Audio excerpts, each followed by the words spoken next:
r/AskReddit. What's the biggest plot twist you've seen in real life? Met a dude at my local 24-hour fitness who was wearing a shark punched shirt.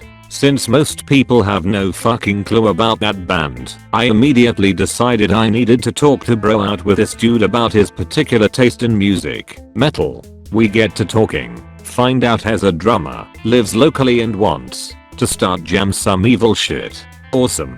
Exchange numbers and all that good stuff. Of course, however, actually meeting up with reliable musicians is much harder than it sounds, despite the enthusiasm. Around the same time I was working security at a local bar and met this random cute girl who wasn't from the area but was totally into me and wanted to hang out. Exchanged numbers and planned to meet up. When we finally did, we hit it off pretty well, but she had mentioned that she's still kinda dating around but really liked me and hoped that I was okay with that. Totally was okay with that, because I was also doing the same thing. We hung out maybe another time, but then shortly after was hit with the sorry, but I'm kinda dating this other guy for serious line. And I said I understood and moved on. When Jim Guy and I finally managed to get together to jam, a friend of his was there to play bass with us. We get introduced, started talking about random shit, when Jim Guy happened to mention to the buddy about the girl he was dating. He and I both started sharing our similarities and preference of people we date, and I asked to see what she looked like. He's like, sorry dude, she doesn't have any social media or anything like that, but I have a video of her at some restaurant we went to a few weeks back. Shows me the video. Me, she's cute. Him, yeah, I met her smoking outside of some bar in LA. Me, dude, she totally reminds me of this girl I was dating not too long ago.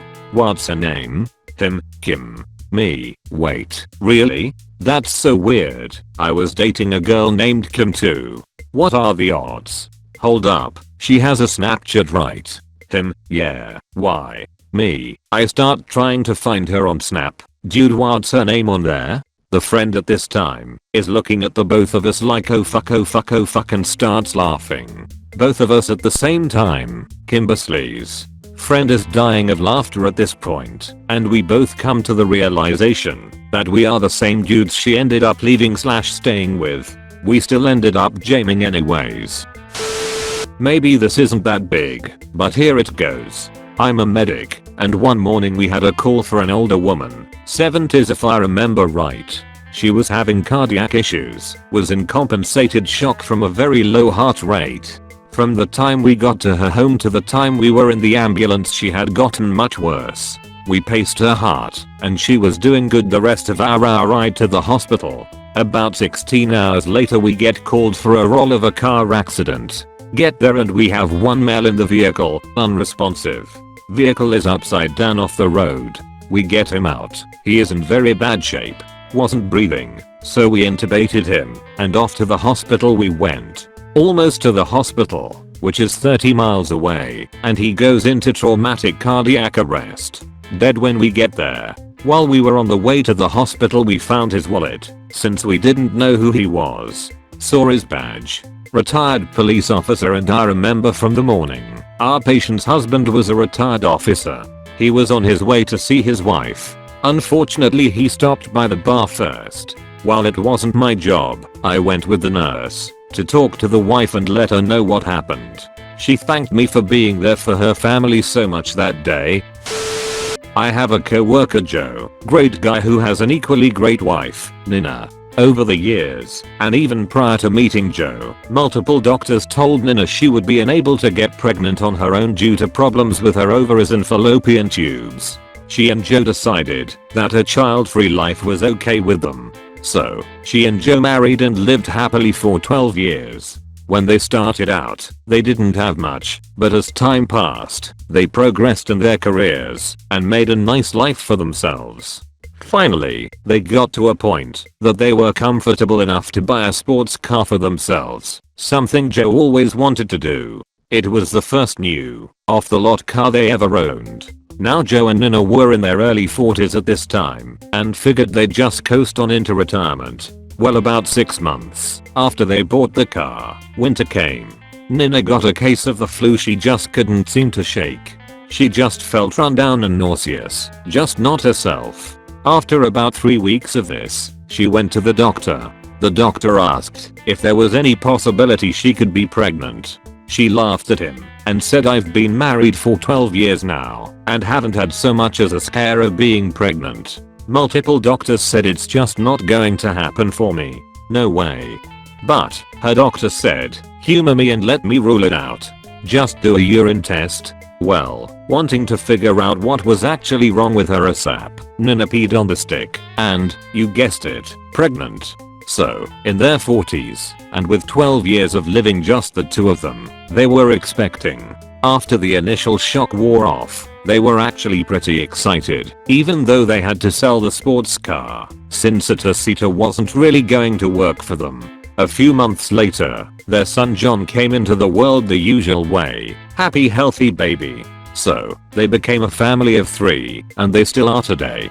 John just finished his first year of high school, great kid and super smart too. You just never know what life's gonna throw at you. During the last year of my grandfather's life, he had dementia and was having trouble keeping track of reality. Before he was placed into hospice, he kept complaining about a man that was in his house. He would say that he would come around at night and that he was taking his things and using his stuff. Grandma of course kept reassuring him that she was the only one there. His doctor increased his medications because he was losing touch with reality so badly. Fast forward to my grandfather's funeral, and a man showed up that wasn't known by more than a few people in the family. Turns out he was an old friend of my grandmother's who showed up to give his support. In a small town like that, it wasn't exactly an unusual thing to have random people show up to the funeral home who knew the person at some point. Well, about a year later, my grandmother let slip that she is seeing someone, the guy from funeral. At this point, nothing too odd. They got to talking at church, and we thought it was sweet. Then a bit later, sweet innocent old grandma mentions that it's their 3rd anniversary. Grandpa died 2 years prior. This man was the person that grandpa saw in his house every night. He was the reason that everyone thought grandpa was going crazy. He was the reason that my grandfather was medicated to the point of being a vegetable for the last horrible year of his life. 1991. I'm 19. Just signed the lease for my first solo apartment. Just got the first paycheck from my new job. I deposit the paycheck at an ATM. Another first. I'd always gone into the bank to do it. 2 weeks later, I get my bank statement in the mail and see with horror I have only $1.87 in my account. Way wrong. I should have at least $200. I'd been very careful with my spending. I'm freaked. I came within $2 of bouncing my first rent check. I'm literally reaching for the phone to call the bank when the phone rings. It's the police asking if my ATM card was stolen. I check my wallet and the card is missing. My job at a theater pub came with cash tips, so I didn't use the card often and tell them I was going to call them anyway because I was missing $200 from my account. Well, we've got your card and your $200, so come down to the police station. They tell me I can't figure out how they have my card in the cash. Doesn't make sense. I drive down there. Detective says someone, let's call him Bob, pulled in to use an ATM and saw a man acting suspiciously while he was using it, moving back and forth as if trying to dodge the camera. Bob says the man then left the ATM, got into a car, and drove away at high speeds as if fleeing. Bob then went to the ATM and put his card in, which popped out. Bob then withdrew $200, and then another ATM card popped out. My card. Bob's card had popped out because the crook had left my card in the ATM before speeding away. Bob realized he had withdrawn the money from my account and not his, so he brought my card in the cash to the police and reported the attempted theft. The detective gives me the description of the crook. According to Bob, it was a man 5 feet 7 inches, brown hair, round gold rimmed glasses. I say out loud, so, about my height, my color hair, and glasses like mine, before realizing Bob was describing me. I'd never deposited a check in an ATM before, so I was moving back and forth, following the instructions on the screen, filling out the envelope with my account number, punching the amount in, etc. I then forgot to take my card out and just left, because I'm a fucking idiot. I drove away at high speeds, because I was 19 and that's how I drove everywhere. Worried the detective might be annoyed, I didn't tell him I was the crook. I just thanked him, and left with the money I stole from myself. Somewhere in a box in my closet I still have the police report where I'm both the victim and the perp. We are living in Florida at the time and my dad goes to the eye doctor because he is seeing double. In all other respects he's healthy. He explains his symptoms to the doctor. This was the early 2000s. The doctor picks up a medical book on eye problems. He finds the kind symptoms my dad is describing. The doctor shows him the book. In the book there is a whole medical page explaining what he is experiencing, and a picture of a kid from the 1960s. My dad looks at the picture and says, "Doc, that's me." The doctor says, "Yes, those are the symptoms you are showing." My dad says, "No, really, that's me in the picture." It turns out my dad had this eye problem when he was a kid, and it was so rare that they took his picture in 1960s Ohio and he slapped him in a book of rare eye problems. He doesn't remember much about taking the picture, but he did manage to get a copy of it to take home. I dated a girl who lived in a city I had recently moved away from. On my birthday I drove out so that we could be together / go out to dinner. The entire time we were at dinner she was distant and constantly checking her phone / sending texts / etc. There was virtually no conversation and her constant texting was uncharacteristic and started to give me the vibe that she was either cheating on me or just not that into the relationship anymore. When we finish eating she asks if it's okay if we stop by a mutual friend's house to pick up some weed. I reluctantly agreed thinking it was a pretty selfish request considering it was my birthday and I don't smoke weed. As we are walking up the steps to our friend's apartment I'm running through different ways for me to break off the relationship up until the door opens and I realize she had planned a big surprise party with a ton of my old friends, many of which she didn't even know. All of the texts and lack of attention that I had been attributing to a lack of interest in me turned out to be the exact opposite. She's a beautiful person. Was on a flight from Paris to Boston. I had the aisle seat across from a little hall of bathrooms in the middle of the plane. At one point a man from a few rows up goes into a bathroom and after a couple of minutes comes out and is just standing in the aisle, so it gets my attention. He keeps going in and coming back out looking up towards where he is sitting. I see a woman who is sitting next to his empty seat shake her head at him, but he doesn't give up. Finally after like 5 times of coming in and out he finally gets the woman to come back there. The lights are out and most of the plane is sleeping, and once she comes back to him, they start making out in the bathroom hallway before he goes into one and pulls her in with him. They are in there for quite a while and then he comes out and goes back to his seat and a few minutes later she comes out and does the same. They are really flirty in their seats and about an hour later repeat it. The man goes in and then she joins him. They end up doing this 3 times throughout the flight. My husband who is sitting next to me has caught on to what they are doing as well, and we made a joke about how they must be newlyweds on their honeymoon. We get off the plane and the woman is standing at the gate waiting, and the man is nowhere in sight. As the people from the back of the plane get off, a completely different man goes up to her and gives her a kiss on the lips and asks her if she was able to get any sleep on the flight and calls her dear. Then they walk off towards the luggage area with their arms around each other. So apparently what we thought was an adventurous newlywed couple was actually a woman hooking up with her seatmate while her husband was sitting in the back of the plane. I worked for a bank at their call center as a workforce admin. We had a supervisor with a higher than normal personnel rotation.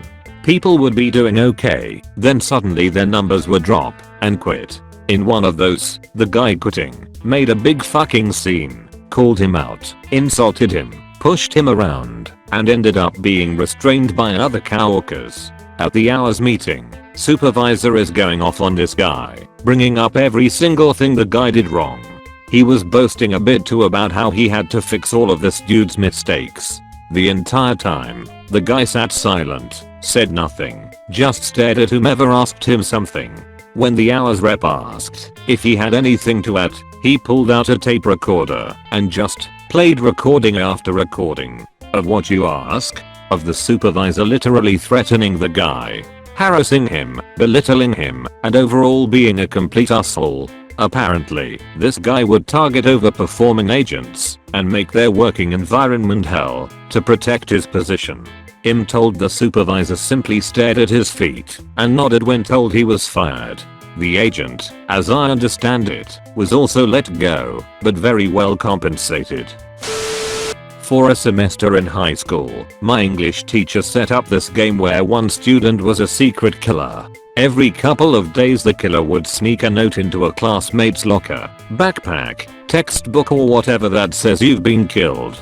My best friend and I were trying harder than anyone else in the class to play detective on this, especially near the end of the semester. Near the end of school there were about 6 students left alive, and it turns out my best friend was the killer the whole time. Edit. It's probably too late to add to the story, since this post is already old, but there are some great parts that are left out. They took the last 6 students who were alive and brought them in front of the class one at a time, so we could all debate if he or she was the killer or not, and the person could plead their case. The teacher brings my friend up and says, "Okay, tell us what happened." And my friend starts explaining how he had to be sneaky and so on. So there was a good 20 seconds where I just didn't understand what he was talking about. There wasn't any great reveal or drum roll. He just brought him in front of the class and started explaining how he killed everyone. I lost my shit pretty good. The other twist that I forgot to mention is that at week 2 or 3 he went to a student that he didn't really talk to much and told him that he was the killer and that he needed him to kill John Deere 89. So he hands him a few of the notes, and from then on he had a guy on the inside helping him kill people. That's why he could kill so many people without being caught, because if someone got killed, I was with my friend, so I could vouch for him. The teacher said there was nothing in the rule book that said you could get another person to help you kill people. It was a huge gamble, because the other kid could have just said I caught the killer and the game would be over. I forgot to mention that if you guess who the killer is, nothing happens. You have to catch them in the act. So when there's only a few people left, everyone is yelling "You're the killer" and pointing fingers back and forth. I graduated law and got engaged to the girl I had been with through university. We both applied for the same graduate program and ended up working in the same office in Canberra. 3 months before our wedding I found out she was cheating on me with our mutual boss, and I broke it off with her. Long story short, it got really ugly and the two of us ended up in a very bitter court case over property. Canberra is a pretty small city and the legal world is pretty bloody small there too, and everywhere I went I bumped into my ex. It was beginning to seriously get me down. Her too, as it transpired, and I applied for an Australian government overseas development job in Tuvalu, a Pacific island with about 11,000 population. It's quite a prestigious job to get, with only 2 positions offered for a 2-year contract on a rotating basis. I was successful in the application and moved on island to start my posting, to discover that my ex was the other successful applicant. I spent the next 2 years sharing a tiny office on a tiny island with the person that I quite honestly loathe more than any other in the world. Was at a big art show with my wife and kid, 3 or 4 at the time. We were walking up to a doorway and I noticed a couple of huge nude statues. I mean, like, no big deal to me, but I was worried about what the kid was going to say because he's a bit of a loudmouth at the best of times and I didn't need him yelling about private parts in the middle of a crowded art gallery. I realized the worst thing to do was make any kind of a scene about it. No covering eyes or anything, just subtly angling the stroller away from the statues and making a big deal about art things on the opposite side of the aisle. Then, the inevitable happens. I remember it happening in slow motion. Kid's head turns towards the naked statues. Eyes widen. Arm raises and finger points. Mouth slowly opens. Dad, look at those statues. They aren't wearing any socks. My grandfather's funeral. He was always a fairly reserved and distant father as far as I understood. Would fit the stereotype of a northern dockworker who comes home expecting dinner to be in the table and then goes to the pub all evening via the bookies. Anyway, an unsurprising heart attack later, we are all gathered for his funeral. We are a big but close family, so we know everyone, including his friends. However, one guy turns up, about the same age as my dad and his siblings who nobody knows. Long story short, turns out it was my grandfather's son. From another family. From another marriage. That went on for as long as his marriage to my grandmother. My grandfather had maintained 2 marriages over 40 years, having 7 children with my grandmother and just the one with this other woman. They knew about our family and kept away, and apparently my grandmother knew about them but kept quiet. Turns out he wasn't going to the pub every night. When I was in college, I worked with a really young guy in 2-person office for 40+ hours a week for just under 2 years. I was pretty close to 30 at the time and I think he had just barely turned 20, so he sort of saw me as a mentor. Needless to say, we talked about a ton of things and became pretty good friends. Anyway, a few months into knowing the guy, he got a new girlfriend. I heard about every date, their first kiss, their first fight, their first trip, their first time in bed. Pretty soon, the kid found himself in love. I had been married and divorced, so I shared many of the things I learned during my marriage and life in general, so that this kid could make better decisions that I had made. My girlfriend and I double dated with him and his girlfriend a quite few times, and despite being mistaken for parents more than once, both of us thought they made a wonderful couple. Since something had come up last minute and prevented him from taking her home during Thanksgiving, he was super excited to take her home to meet his folks over Christmas break. Much of his extended family was going to be there. Within a few days, it all unraveled. He told her about family members that were going to be attending, and she started recognizing people. They drew out family trees on paper and learned that they are first cousins by blood, not by marriage. As neither were from Alabama, they ended their relationship. He had been saving up for an engagement ring. One of my good friends in high school started hanging out with this guy from the other public high school in our city, and before long they were basically joined at the hip. She had a huge crush on him and was pretty sure he liked her too, but she'd never had a boyfriend before and was too shy to make the first move. One night they were hanging out and he told her he had something huge to confess. He was gay. They remained close friends. Then a few months later at a party, the guy introduced all of us to his younger, by 1 year, brother. The dude and his brother looked similar, had similar personalities and the exact same sense of humor.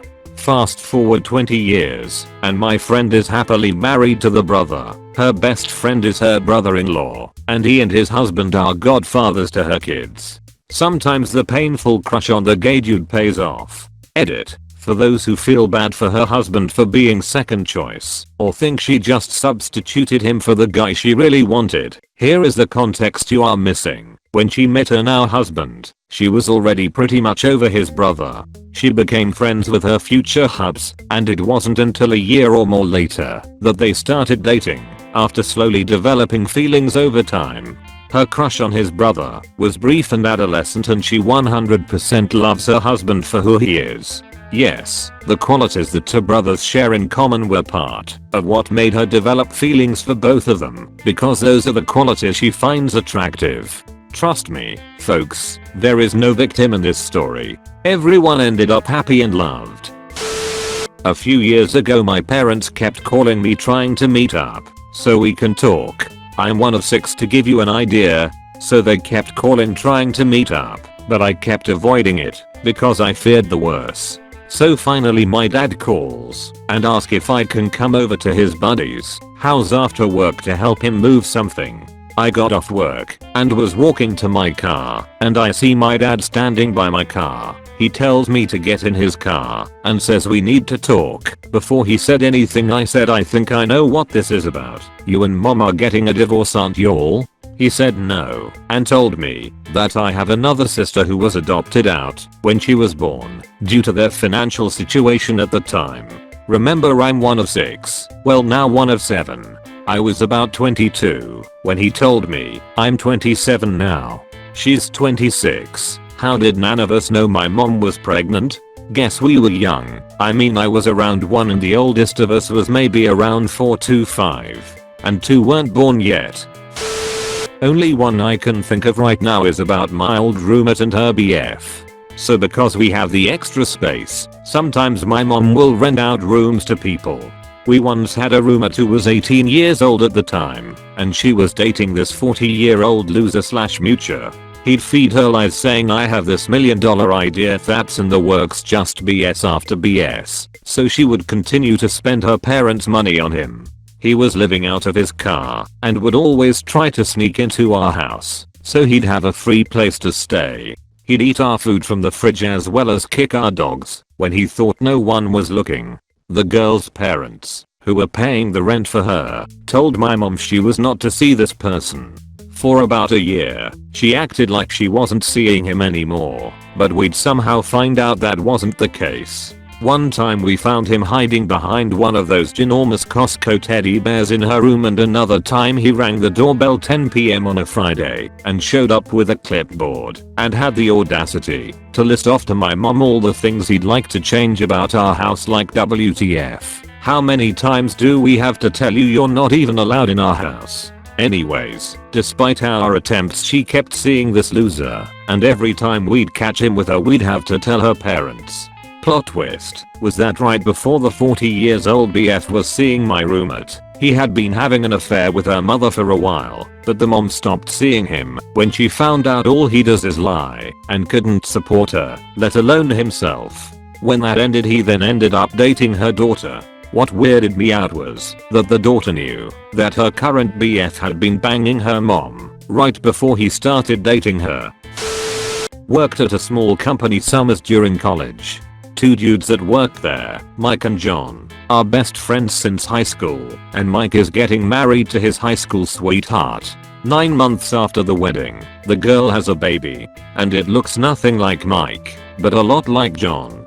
And she reveals that she had sex with John on her wedding day before she actually got married.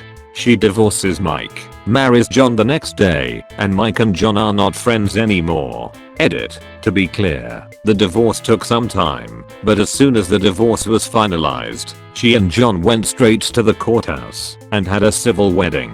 And to be clear, Mike and John are not their real names. I have lost touch, so I don't know of any further plot twists, but the last I saw them, John was raising his child. When I started school, I figured out that being raised by your grandparents wasn't normal. And then when I was a little older, I found out that the reason why was because my biological parents gave me to them. I was told that my biological mother was sick and assumed that I was maybe a few months old at the youngest. No one talked much about my biological father or his family, and I only met his father and stepmom once when I was a toddler.